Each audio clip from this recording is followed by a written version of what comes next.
Hello friends, welcome to Easy Quick Samil. Today recipe Kerala special கூட்டு கறி. On recipe one of the recipe super tasty இருக்கும். Protein rich ஆன ஹெல்த்தியான ஒரு recipe ரைஸோட வச்சு சாப்பிட்றதுக்கு சூப்பராக இருக்குங்க. வாங்க எப்படி பண்ணதுன்னு பார்க்கலாம். உங்களுக்கு என்னோட வீடியோ பிடிச்சிருந்தா லைக் பண்ணுங்கள், சப்ஸ்கிரைப் பண்ணி பாருங்கள், ஃப்ரெண்ட்ஸ் அண்ட் ஃபேமிலிக்கு ஷேர் பண்ணுங்கள். வீடியோவை ஸ்கிப் பண்ணாமல் பாருங்கள். வாங்க எப்படி பண்ணதுன்னு பார்க்கலாம். அரை கப் அளவுக்கு கொண்டக்கடலை நைட்டு ஃபுல்லாக ஊற வச்சு எடுத்துருக்கேன். 8 hours அது அட்லீஸ்ட் ஊறணும். இப்போது வேக வச்சு எடுத்துக்கலாம். தேவையான உப்பும் டபுள் மடங்கு தண்ணி எடுத்துக்கிறேன். அதாவது கடலை ஒரு கப்பாக இருந்தேன்னா தண்ணி 2 கப்பாக எடுத்து நம்ம 3 விசில் போட்டு கடலை நல்லா வேக வச்சு எடுத்துக்கலாம். கூட்டு கறிக்கு தேவையான காய் பார்த்தோன்னா ஒரு வாழைக்காய் எடுத்துருக்கேன். கருணக்கிழங்கு ஒரு துண்டு எடுத்துருக்கேன். நீங்கள் வெள்ளை பூசணி கூட சேர்த்துக்கலாம். நான் அதில் சேர்க்கல. இப்போ இந்த காய் எல்லாமே ஒரு பாத்திரத்துலேயே நம்ம மாற்றிக்கலாம். 1/4 ஸ்பூன் அளவுக்கு மஞ்சத்தூளும், 1 ஸ்பூன் அளவுக்கு மிளகாத்தூளும், 1 ஸ்பூன் அளவுக்கு மிளகுத்தூளும், ஒரு துண்டு வெல்லம் சேர்த்துருக்கேன். இதை வேக வைக்கிறதுக்கு தேவையான அளவுக்கு தண்ணி விட்டுக்கலாம். இப்போ இதெல்லாமே சேர்த்து ஒன்று நல்லா மிக்ஸ் பண்ணி எடுத்துக்கலாம். இப்போ இதை வேகிறதுக்கு ஒரு 5 to 10 minutes டைம் எடுக்கும். நல்லா வேகட்டும். காய் வேகின டைமில் நம்ம தேங்காய் பேஸ்ட் வந்து ரெடி பண்ணோம். வாங்க எப்படி பண்ணதுன்னு பார்க்கலாம். ஒரு மிக்ஸி ஜாரில் அரை கப் அளவுக்கு தேங்காய் எடுத்துருக்கேன். காரத்துக்கு 2 பச்சை மிளகாய் சேர்த்துக்கிறேன். 1/4 ஸ்பூனில் கம்மியாக கடுகு சேர்த்துருக்கேன்.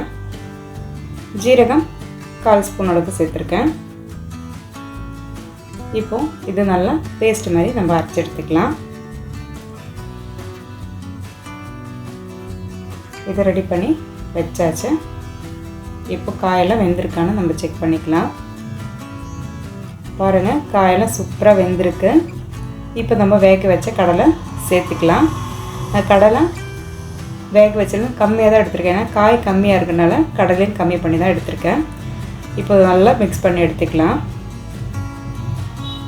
ஒரு 2 minutesக்கு அப்புறமா நம்ம தேங்காய் பேஸ்ட்டு சேர்த்துக்கலாம். அது வரைக்கும் கொஞ்சம் கடலை வெஜிடபிளோடு சேர்த்து கொஞ்சம் குக் ஆகட்டும். இப்போ தேங்காய் பேஸ்ட்டு நம்ம சேர்த்து எடுத்துக்கலாம். இது வந்து நல்லா மிக்ஸ் பண்ண பிறகு ஒரு 1 minute மூடி போட்டு நீங்கள் வச்சுருங்க.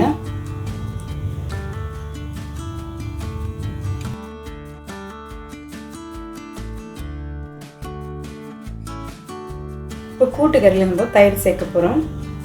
புளிப்புக்காக அரை கப் அளவுக்கு நல்லா திக்கான தயிர் எடுத்திருக்கேன். அடுப்பு ஆஃப் பண்ண பிறகு தான் நான் தயிர் சேர்த்துருக்கேன். இப்போ நல்லா மிக்ஸ் பண்ணி எடுத்துக்கலாம். ஏன்னா நம்ம மண் பாத்திரம் தான் வச்சுருக்கோம். அது நல்லா ஹீட்டாக இருக்கும். அந்த ஹீட்லேயே வந்து இந்த தயிர் ஹீட் ஆகும்போது தான் கரெக்டான டேஸ்ட் கிடைக்கும். இல்லைன்னா ஓவர் ஹீட் ஆகிடுச்சுன்னா தயிர் வந்து திரியறதுக்கு வாய்ப்பு இருக்குது.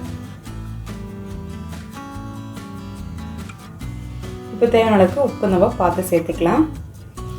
உப்பு சேர்த்த பிறகு கொஞ்சம் நல்லா மிக்ஸ் பண்ணி எடுத்தோன்னா நம்மளோட கூட்டுக்கறி ரெடி ஆகிடுச்சு. இதுக்கு முன்னாடி நம்ம தாளிப்பு ஒன்று சேர்த்துக்கணும். அதுக்காக ஒரு பாத்திரத்தில் 2 டீஸ்பூன் அளவுக்கு நெய் சேர்த்துருக்கேன்.